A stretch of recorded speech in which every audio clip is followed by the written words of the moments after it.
Today, I'm delighted to welcome Daisy Auger-Domínguez, workplace strategist and author of Inclusion Revolution, to the Digital HR Leaders podcast. Daisy, welcome to the show. It's a pleasure to have you on. As a ritual here on the show, we start the conversation with a brief introduction to guests and their career background. But today, I'm going to switch it up a little bit. Obviously, in addition to sharing a little bit about your background, can you also share what enticed you into the world of DEI as well? Sure. Well, first of all, thank you so much for having me, David. I love starting at the beginning because we all have our origin stories. And I think, like many other D&I practitioners of my era, if you will, landed in a DEI role because this wasn't a time when DEI roles were as common as you see them now. And I started my career as a credit risk analyst at Moody's Investor Service. I had a degree in international relations and women's studies. I had a master's in public policy. I had, for quite some time, been pursuing those studies in that space around identity and race and class. But, I landed this job at Moody's and was a credit risk analyst for 6 years. I then managed our global foundation. And it was in running our global foundation that our CFO noticed my leadership. She saw my interest. I was also, as one of the few employees of color, I had long been witnessing talent like mine and of other people of color and really just underrepresented talent in the organization, quietly sidelined and marginalized. And so I was the one that would go to the Black MBA conferences, the Asian MBA conferences, the Latino MBA conferences. I was really keen on bringing, at that point, more diverse people to the organization because that was what I thought was necessary to change the hearts and minds of people. And so I was tapped to lead the company's first diversity and inclusion function. And that was certainly not something that I sought after. I didn't even know those were roles, right? Like I said, this was in 2007 when most of the diversity roles in the finance industry, which was the industry that I was in, and in other industries, quite frankly, were really focused on recruiting, right? This is around the time that D&I, there wasn't a D&I, there was just diversity recruiting. And so I was moved into the HR function to lead this role. And that was my introduction also into HR. And frankly, I kind of went kicking and screaming because back then, HR, not back then, actually, still now, has always had, the bad reputation. It's the place you go to when you're in trouble. It's, they're just those people. And I was really quickly humbled going into the HR function, how much I didn't know about what they did and how they kept organizations afloat. And so I came in with the hubris of having been a credit risk analyst and in the foundation and knowing a lot of the organization, which helped me, frankly, shortcut into my learnings on D&I. But I had to very quickly understand, how did all the HR pieces fit together, right? What did compensation do? What did benefits do? What did learning and development do? What did recruitment do? What did all of these functions do to ensure employees could thrive? And then so that I could then understand my role in helping them be more inclusive and more diverse. So, it's partly my lived experience. It's partly my professional experience. And a lot of what informed my early work and still does is, having been an only for much of my career, having been the first and an only, having had to battle the label of being a diversity hire myself, having had to fight to demonstrate my worth when others around me didn't, right? And the misnomer that I didn't deserve to be where I was, and watching others do that. And so for me, it comes from that very deep experience of knowing what it's like to feel excluded and not part of. But then it also comes from that professional experience of understanding how organizations work, how the systems work, and pragmatically figuring out what needs to get fixed one piece at a time. No, they're very interesting. It's always great to hear how people landed where they landed, Daisy, and obviously obviously from those beginnings at Moody's, you have a really impressive portfolio. You've worked in senior leadership roles at companies like Warner Brothers and Disney and Google, and you were the chief people officer at Vice Media before going out on your own. And you're helping organizations actually break free from some of these limiting systemic frameworks, helping them design new work models that support DEI. And it's interesting what you were saying about the various parts of HR, because DEI is a thread that links all those various elements together. There's no point fixing DEI at the recruiting end if you're not following that through all the way through the talent life cycle, of course. And you've also published a fantastic book, Inclusion Revolution. Thank you. The essential guide to dismantling racial inequity in the workplace, and I believe the second edition has recently been published. So, given all your extensive career and expertise in the field of DEI, how have you seen the field evolve over the years? And again, for me, it's almost like it's evolved as HR has evolved, and as HR has become more of a strategic partner to the business, DEI seems to have really moved up the strategic agenda as well. Although I know there's troubling time for DEI, particularly in America, I think, at the moment. Absolutely. And quite frankly, I have seen so many ebbs and flows of this work over the last 2 decades that there's a bit of wisdom and experience of knowing, well, this kind of too shall pass, but also recognizing what's different about this moment.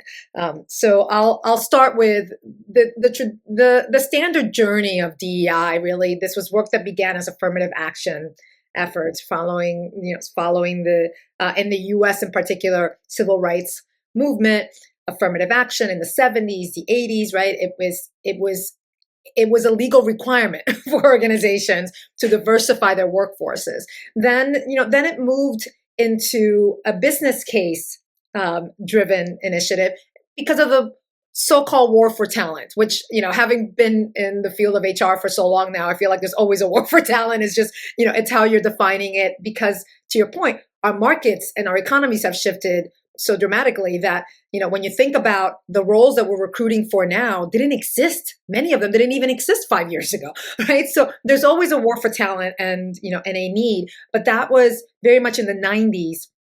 The buzz around D&I was about the business case, right? It was around the necessity to build workplaces that would meet the market demands and the growth and geographic growth and geographic disparity, and then I would say in the 2000s it went into more of the right thing to do, right? It's like and I should say that throughout all of these cycles, whenever there's been an economic decline, usually these are the first functions to go, right? So all of these elements, I always say, I was like, it's, you're thinking it's not a standard chart, because you're seeing the macro and the micro events happening and all of that impacting D&I. But as many organizations are talking about, it's the right thing to do for business, the right thing to do for people.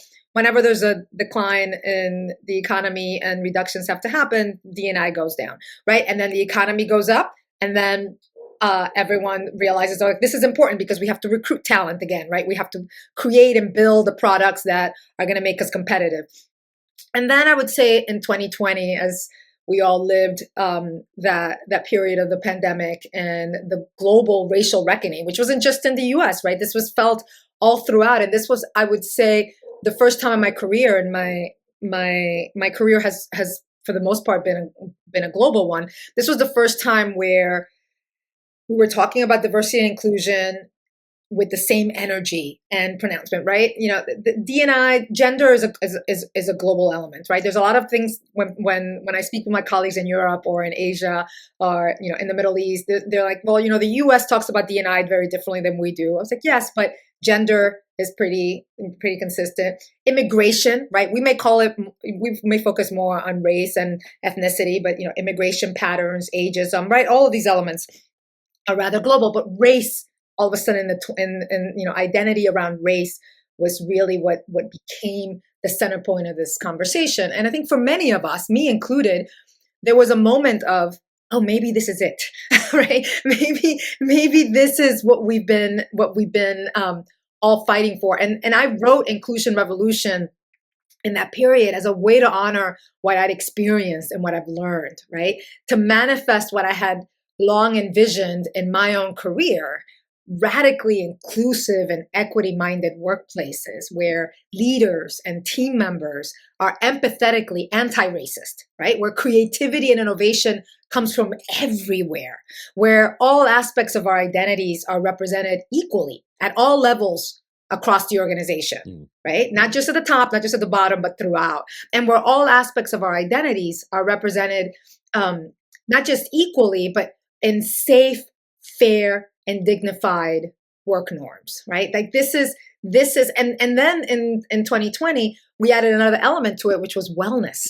And I think of wellness certainly as a very human need. But when I think of this work from a wellness perspective, I think of how hard it is to change entrenched systems and processes, and how critical our entire bodies and spirits are needed to be able to do that work, right? Because it eradicates wellness. It takes away from who we are. And so all of these elements came to the forefront. And we started using language that we had never used in corporate America, like white supremacy in the US, right? Like racism, like these were all no-nos before, right? I had for so long in my career, thought of, the way that we communicated about this work was just all these euphemisms about all of what was happening. And in the early 2020s, right, as painful and awful as that period was, there was a moment of real deep hope.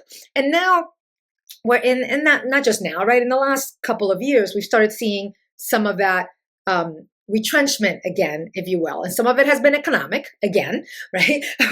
when the economy slows down, what gets cut, a lot of it has been politically driven. And we're starting to see it also from a legal perspective and legal pushback. And in the US, Roe v. Wade, the Supreme Court decision on affirmative action, all of these rights that had long been fought for, this sense of, the reality that they're being stripped away. And it's not just that they're being stripped away, but that there is, not for the first time, there has always been pushback against DEI, but this is a lot more out there, and it feels a lot more out there because of social media, right? And I say this, when I started doing this work, there were a lot of people that didn't want diversity and inclusion. There were a lot of people who would roll their eyes when I walked into rooms. There were a lot of people who would stop the work that I was trying to support. But it was always done in hush-hush ways and in power spaces, and kind of, it just happened quietly. And sometimes you just looked around the room and would think, like, did that just happen? Right? Like, did my budget just get cut off from me very quietly? But now it's very loud. It feels loud, and it feels that it's everywhere. And so I think what we're experiencing right now is a sense of there's fear, and there's loneliness, and there's uncertainty. And I'm certainly, I'm not going to say that I don't worry about what's happening. I certainly do, but I take a very different perspective because of what I've seen. I feel a lot more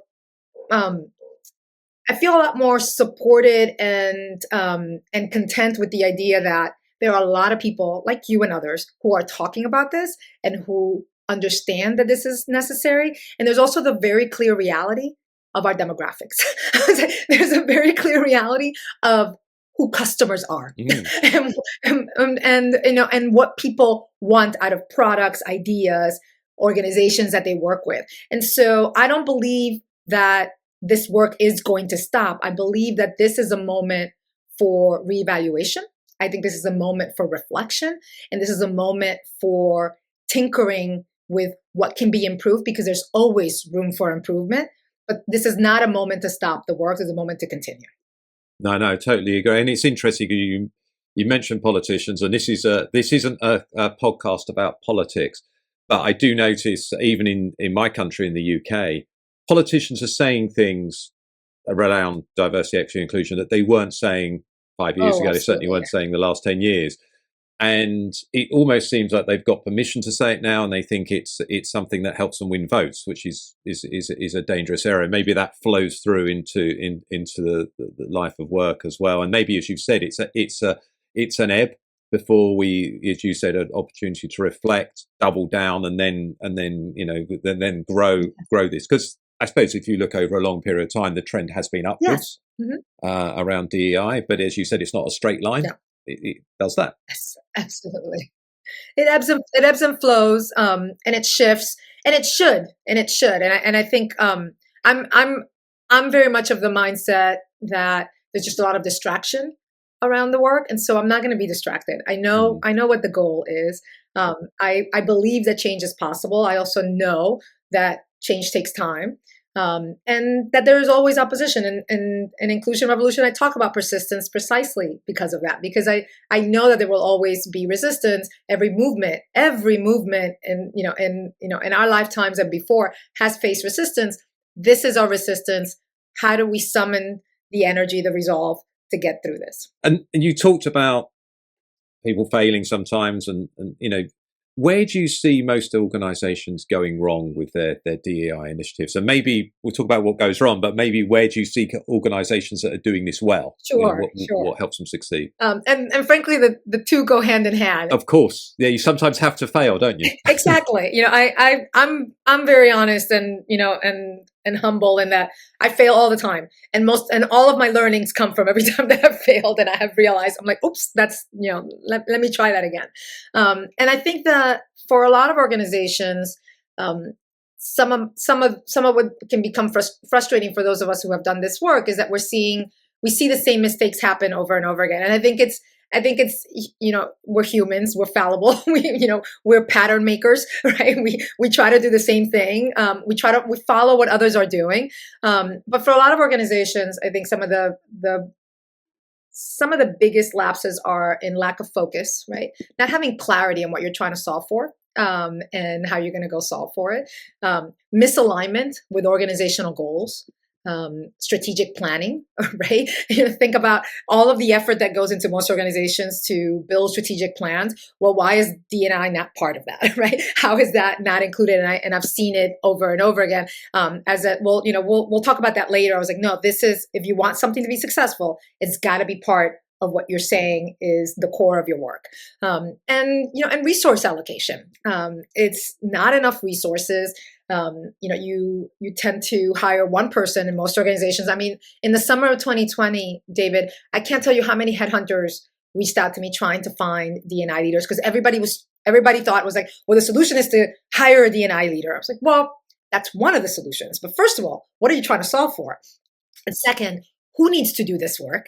And third, what are the resources that this person needs to do this? And hiring one person to solve a systemic issue is not ever going to be enough. And you mentioned it earlier. It was in my early learnings as a D&I professional, sitting in the HR function, seeing the connections around the employee life journey was where I realized, well, if we just focus on diversity hiring, all we're doing is creating a revolving door of talent. But if we're not focusing on how we onboard them, right? How we equip them to come into organizations that are sometimes hostile to them. If we do not consider how do we integrate this into our learning and development programs and our growth programs and our promotion programs, if we do not look at pay equity as a systemic issue holistically, and the benefits that we provide, who do they benefit? Who do they not benefit? Right? It's that holistic view that is often missing in this work, and I write about this in Inclusion Revolution, and I say that many organizations they get trapped into the pitfalls of having uninformed leadership teams that are taking charge of DEI decisions, but they disregard the expertise of the actual DEI professionals that they hire, and they make these decisions in a bubble, if you will, based on what they're reading, who they're talking to, what they're seeing, and not leaning on the expertise of those that they have put in place to do this work. And then you see this continuous turnover of highly competent talent of color and underrepresented talent, and you wonder, well, what happened? You also, when you are building your work, if you will, you misdiagnose what are diversity and culture problems as these separate problems, right? So you fail to recognize them as stemming from leadership and management decisions. They didn't just happen, right? They are the output of decisions that have been happening for years and years in an organization. And then I would say the last bit of it is this misguided emphasis on quick wins, right? And that's why diversity recruiting has always been so attractive, because that's the one piece, and I know we'll talk about analytics, but that's the one thing that you can measure very quickly and say, well, we just hire these folks. But you don't spend enough time on attrition. You don't spend enough time on all of the elements. So when you look at all of that, and then you look at it from a management competency lens, you realize if this is integrated into management competency and how we measure, grow, and develop our managers, then we have an actual chance of getting this work right. When you create the change, isn't it? Rather than just, as you said, focusing on recruiting and maybe improving, or even if you're recruiting 10% of your organization a year, you're not actually making a massive difference overall. Even if it's just, you shouldn't just be looking at representation, of course, but even if it's just around representation, it's going to take some time to make the difference. And if you're not creating the right culture and environment for people, then they're just going to leave anyway, and then you're not creating that change moving forward as well. I think it brings us nicely to your book, Inclusion Revolution. The model you present in the book consists of 4 steps: reflection, visualization, action, and persistence. We'll go into each step in a little bit more detail throughout the conversation. But I'm curious to understand first, how did you come across the 4-step model that frames the basis of your book and the ethos that you've already referred to? Yeah, I think like many of the frameworks that we lean on through trial and error, it was really just recognizing over time throughout my career that these were the same elements I would see applied time and again in thoughtful, successful strategic planning and execution. Using perhaps different language and terminology, but fundamentally, any good strategic plan begins with a reflection, a collection of data, and understanding what you're trying to solve for. And then, I added the vision piece because to me, a good strategic plan is all about vision, right? It's about what you're trying to solve for. What does that look like? I think of it as backwards calendaring, right? Like, this is where we want to be, and these are the things that we need to do to get there. And any strategic plan has actions, right? These are the things we're going to do. These are all the departments that will be part of it. These are all the elements that feed into this strategy. We're gonna act on it, and then we're gonna do it, right? And as we're doing it, we're gonna see what works and what doesn't. We're gonna measure what works and what doesn't, and we will iterate along the way. And there, I have been part of many strategic plans, goodness, for years now, where, we invested all of our resources into, one hot, big idea that didn't pan out. And then you're like, okay, well, how do we course correct quickly and go to something and, reinvest somewhere else? Because that's where the work is needed. And, I added the last element around persist, again, because this is work that will always be pushed against, right? This whether we like it or not, and for some of us, and I coach and mentor a lot of D&I practitioners, many of them, in their early stages of their career, and for many of us, I've told them, I was like, I've been where you are. I have believed so fully that what I am doing is right. that there is no wrong to this, that you're either with me or you're against me. But I have learned through practice, I have learned through failure that I may not always be right, and that there may be areas that we need to adjust, and that philosophically you may not agree with me, but we can get to a place where we can do what's right for an organization, both for its people and for its mission, for its values, for its products. And so I have learned to listen and to iterate and to push and to push against what may not seem like is it's in alignment with where I'm going, but in order to make it better, I need to understand it, right? And I think that the one element that is missing so deeply in all of this work is the ability to build shared understanding, right? We may not all agree on the same things, but we can build shared understanding about what's important and valuable for all of us. And that's that's the persistent space. That's the I'm going to put one foot in front of the other, and I'm going to get myself up every time I fail, and I am going to perhaps start the process all over again, and I will spend some time reflecting on what I've done right, what hasn't worked. I will test new things. I perhaps may think, well, my vision originally was 10x, maybe I'm going to do 5x now. Right? What does that look like so that I could sustain this work? And that's the persistence piece. So it's years and years of iterating on those elements and realizing that 4-step model.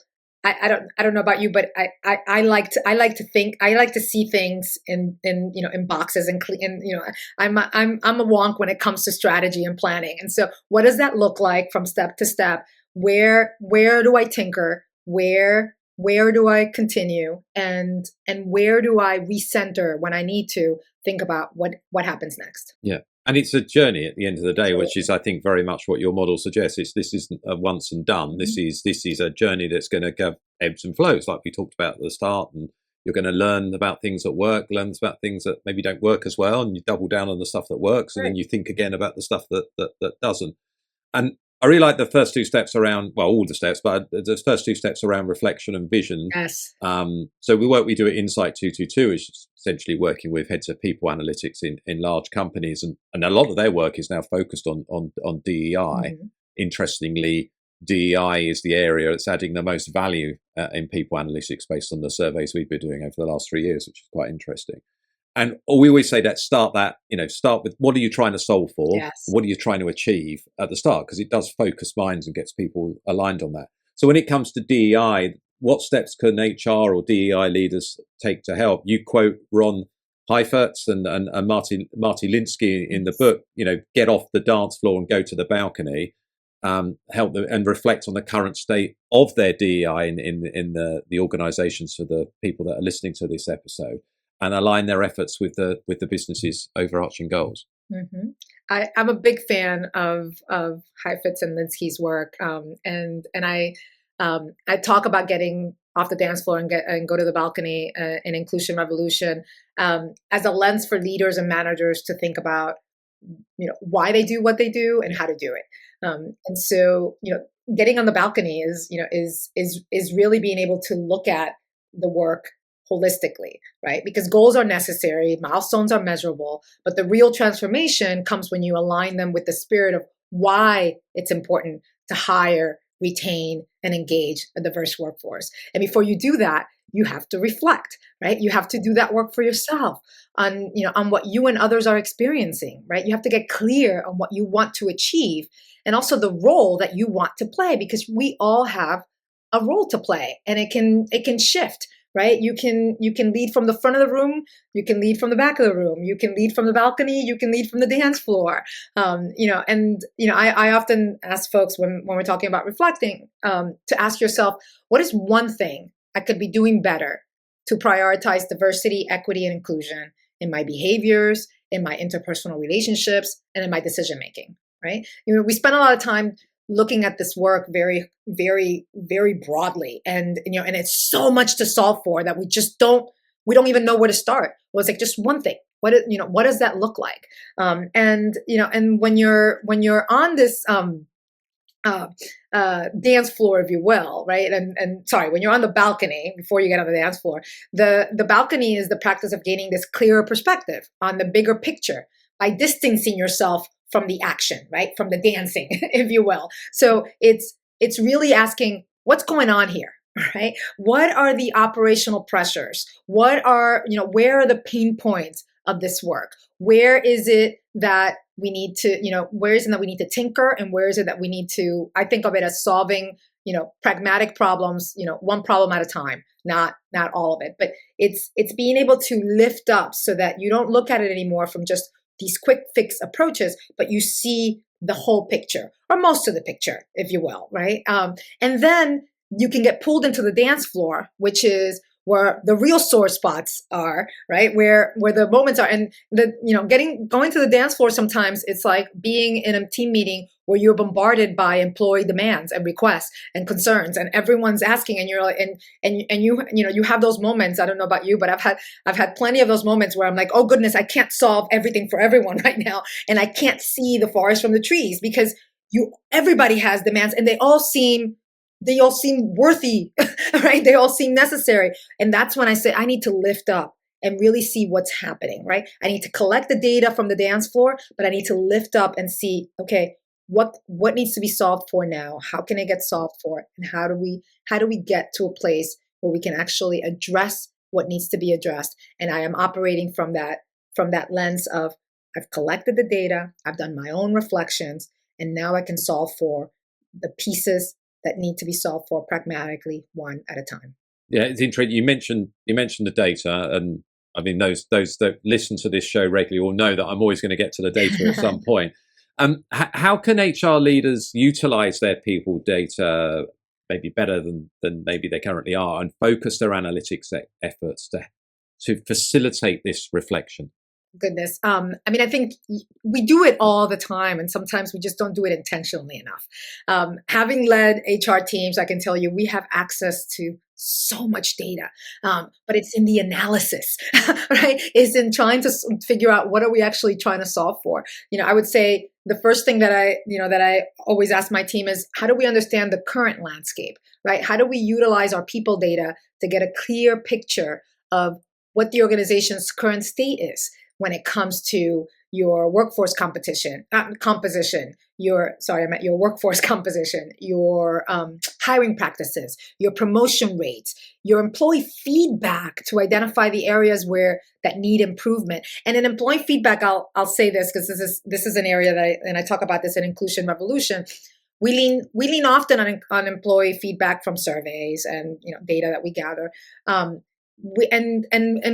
organizations that are doing this holistically, you'll cut it across race and gender, and you'll look at what the difference is. But often we don't realize what are the gaps in people actually telling you the truth, right? Of not just diversity fatigue, which is a common concept that we know, or even survey fatigue, but it's the areas that are limiting people from actually telling you the truth. And I'll share this example.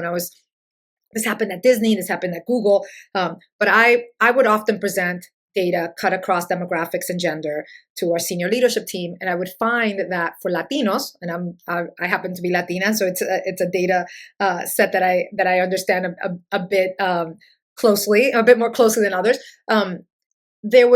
The data was often sort of in the middle. And they weren't very happy, or they weren't very sad, but there was sort of always this in the middle. And I remember sharing this with a senior executive once, and she turned to me and she said, well, have we ever thought about the fact that for most of the Latinos, US-based Latinos who are answering these questions, many of us have just been, taught to just be content with where we are, right? We are working in workplaces where having a job and having benefits is, for many of us who are immigrants, our parents' highest aspiration. So we're not going to rock the boat.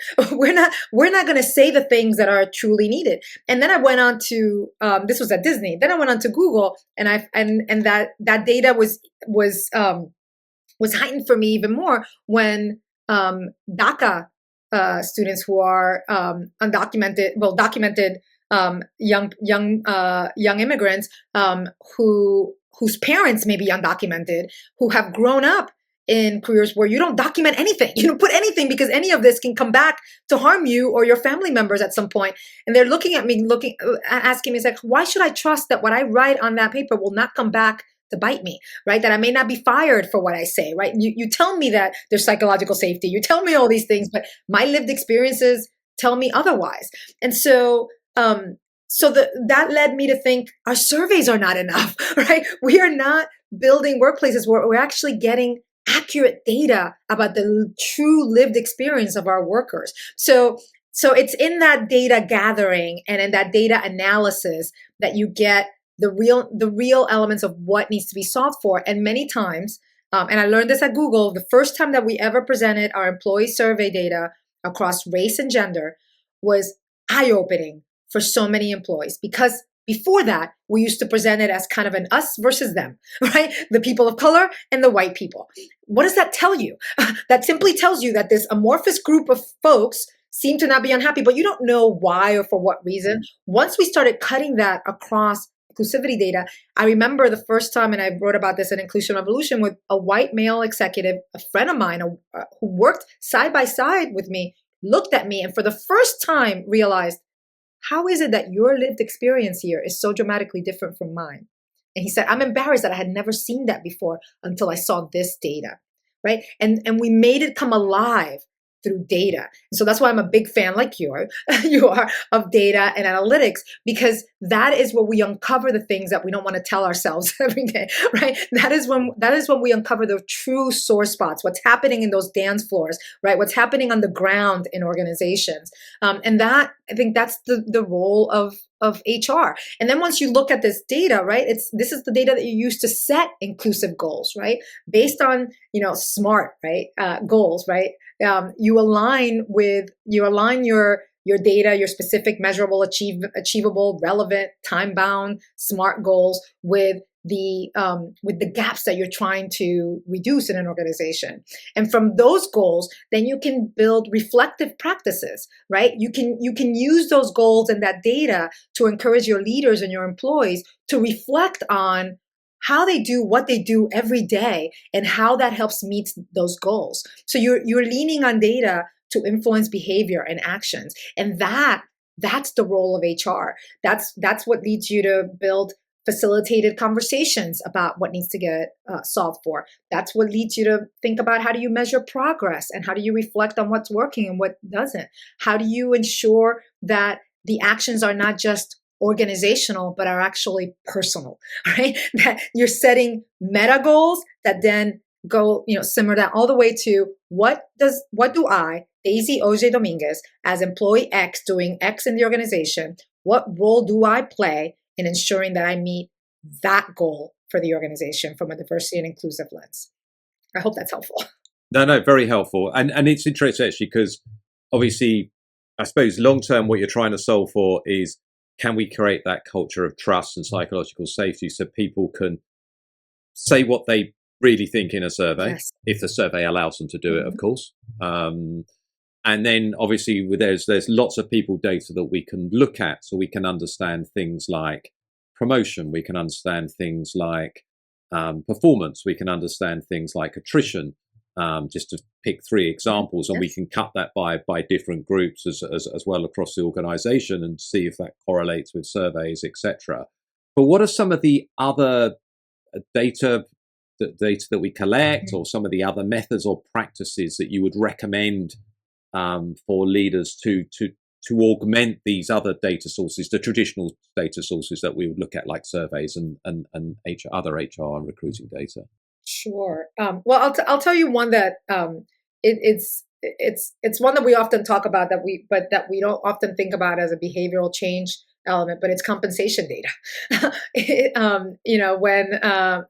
When in the summer of 2020, one of the biggest items that was, that came to the forefront was pay inequity, right? And we've been talking about pay inequity for quite some time, but from a gender perspective and then from a racial lens. And like any organization, when I was at Vice, we conducted pay equity studies, and we would do them annually. Then we eventually started doing them biannually, because at one point we had moved away from it being an annual exercise to something that my team did every single time there was a significant action within the organization, sort of merit increases, promotional increases, new hires, which in the 20s, with the great resignation and the great attrition, we were hiring all the time. And as you can remember, it was a really highly volatile moment where salaries were going crazy, right? Maintaining consistency in pay practices was, that there was a focal point on it, but then there was tremendous pressures coming from market, internal and external. And I'll tell you, two of the elements that I was most proud of was just how it wasn't being driven purely by me. For example, it was, I had a highly competent, incredibly talented head of compensation and eventually total rewards, who ran a team who were constantly running numbers, right? Every time decisions were being made, we would look at it against our levels and our bands, and making sure that there was people were getting paid equally, that were doing the same job. But where the behavior change comes is when HR is not the one driving it, but when it's the business asking for it, and when it's the business driving it. And I would often have my leaders questioned by folks in the organization, and so I would inevitably get a call from someone saying, it was like, well, your person just said that I can't pay this person this much because it's inequitable. Well, I need to push against this and whatnot. And I would tell you 9 out of 10 times, I would always support my team, and I'd say, I'm like, what they told you is right, and that's how it goes. But there was one case where it was actually a finance manager who pushed back against my head of compensation, saying, I know that the ranges that I'm given are what you're telling me are equitable, but here's why this would be wrong. And this was someone obviously who a finance background, so he had done his own analysis.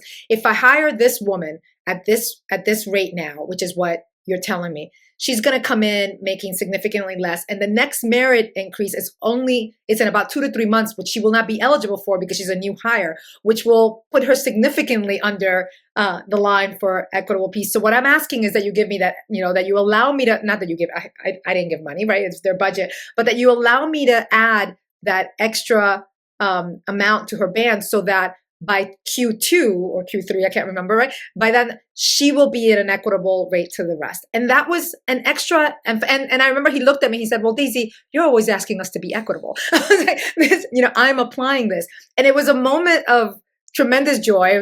My team was really angry, right? Because they were just like, well, we want to do it. And I was like, I appreciate it, but they've actually taken the analysis an extra level, and they're doing exactly what we've asked them, to use data to make inclusive and thoughtful decisions about their teams that will impact not just their performance, but how they feel about work, how they're engaging with each other, and how fair they believe our workforce to be. And so that's one example, again, of all of the elements of all of the data that we dance in, if you will, all day long, that can be used not just to change the outcome, but the actual behaviors and practices in an organization.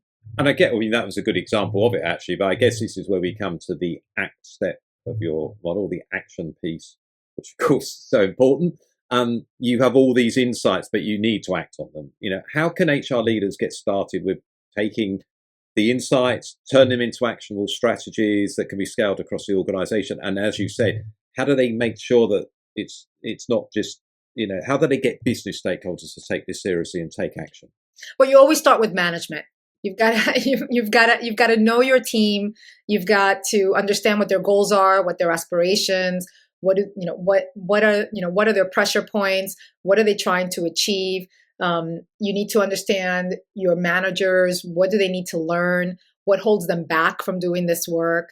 Because the better that you understand what the priorities of the organization are, and also how your managers and leaders work, right? The better that you can help them create an environment where they ultimately achieve what their goals are and understand what they're all trying to do together. I will tell you the standard approaches are to change everything across the employee, to consider and investigate everything across the employee life cycle, from recruiting to performance management to feedback practices, right? How do you help? And I'll add one more to that, because I nearly devoted an entire chapter to onboarding. It's one of my favorite subjects. It's one of the things that I think we don't spend enough time on, but we spend all of this time courting people, right? We spend all of this time finding them, getting them excited about coming to work, and then we throw them to the wolves, right? We're like, go and succeed if you may. But we don't spend enough time helping people decode what's it like to succeed in your organization. What do office politics, because every organization has office politics, look like? What goes said and what goes unsaid? What's the language that's used? Who influences and how do they influence in the organization, right? How do you help remove barriers for people to perform at their best? You do this throughout onboarding, and you do this throughout coaching, but you do this also throughout modeling behaviors in an organization.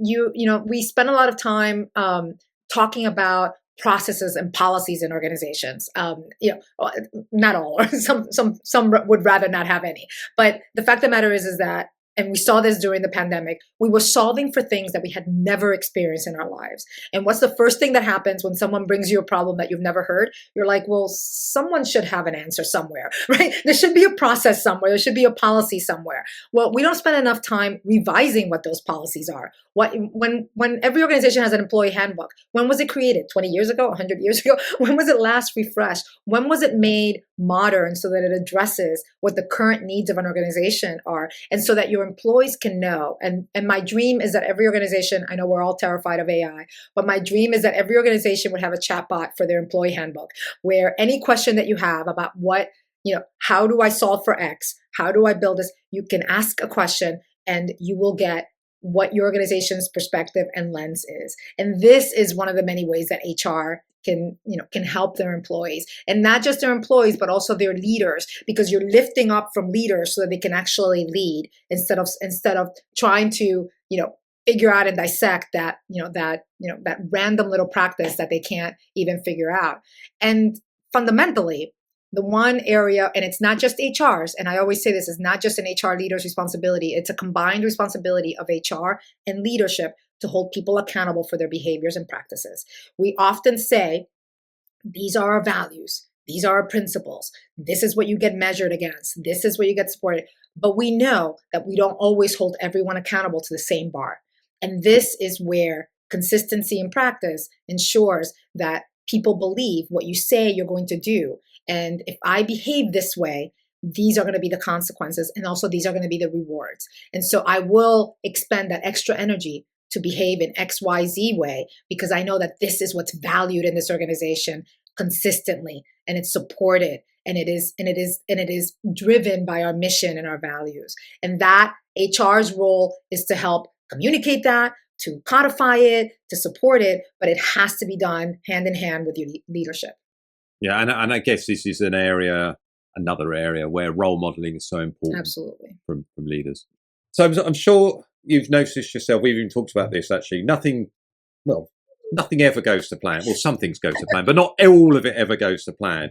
And you can get resistance from certain demographics, which I guess we talked about that pushback, where there will be pushback to any progress, any movement, regardless of the focus.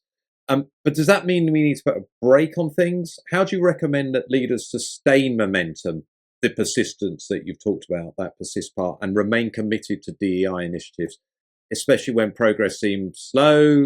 Maybe it's just little baby steps, maybe they're negligible increments, and particularly at the moment, where maybe there is outside pressures, maybe even internal pressures to maybe put those investments elsewhere in the business.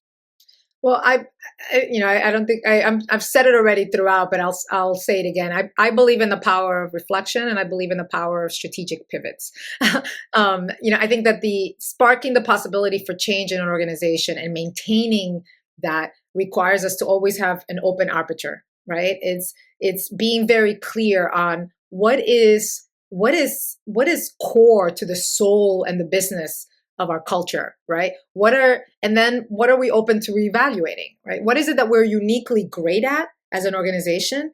And if we were to start this DEI journey all over again today, what could we explore differently, right? If we spend some time really thinking about that, instead of looking at it from a lens of we're being attacked and everything's changed, is what can be better, right? How do we continue to do this work in a way that continues to drive the goals and the mission and the vision that we have?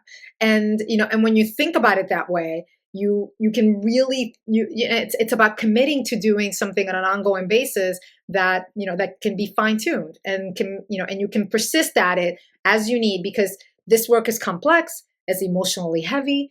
It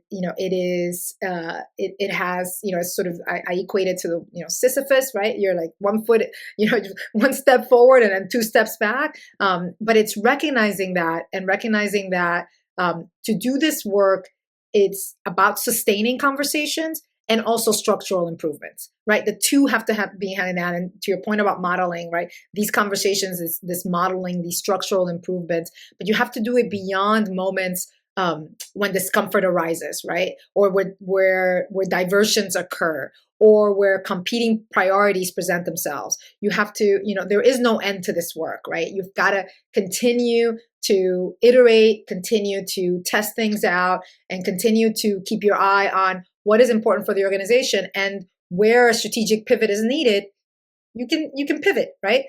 And by the way, this is not just for DEI. Every single function in an organization has to pivot. Marketing has to pivot. Digital products have to pivot. Content, right? Whatever organization you're in, we're all in the strategic art of the pivot. What does that look like from a DEI lens? Using your data, using your analytics, right? Using the information that you know, and using your resolve to continue to put one foot in front of the other.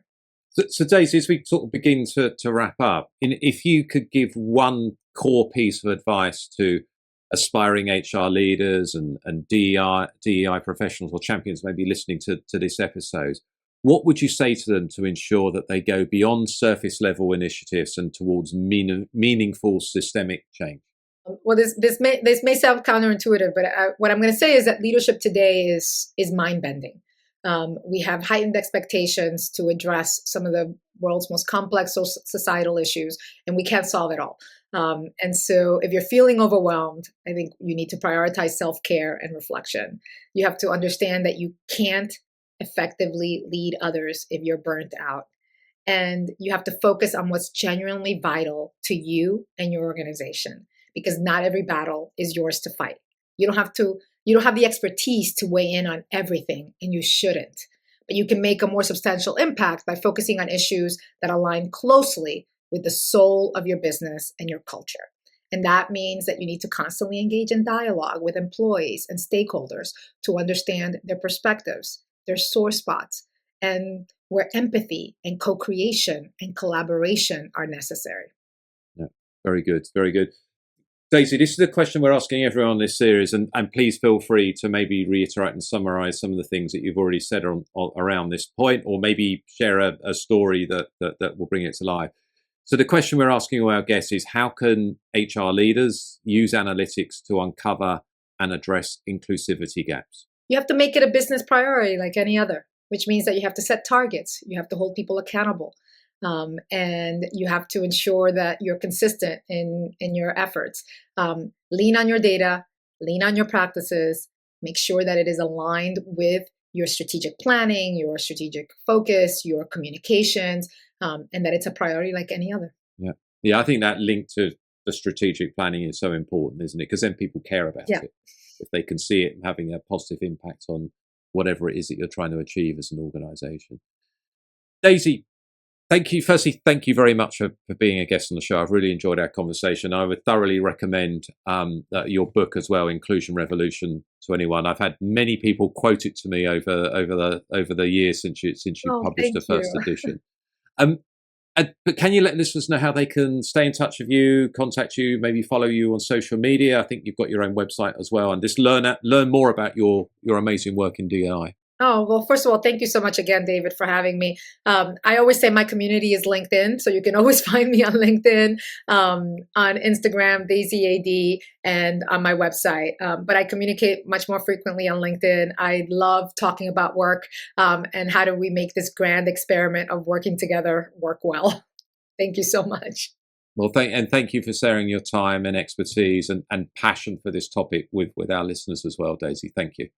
In this series, we will be speaking to a range of senior leaders who are pushing a data-driven and digital HR agenda. Make sure that you subscribe via your podcast app of choice and also via our YouTube channel for free and regular interviews with the digital HR leaders of the future.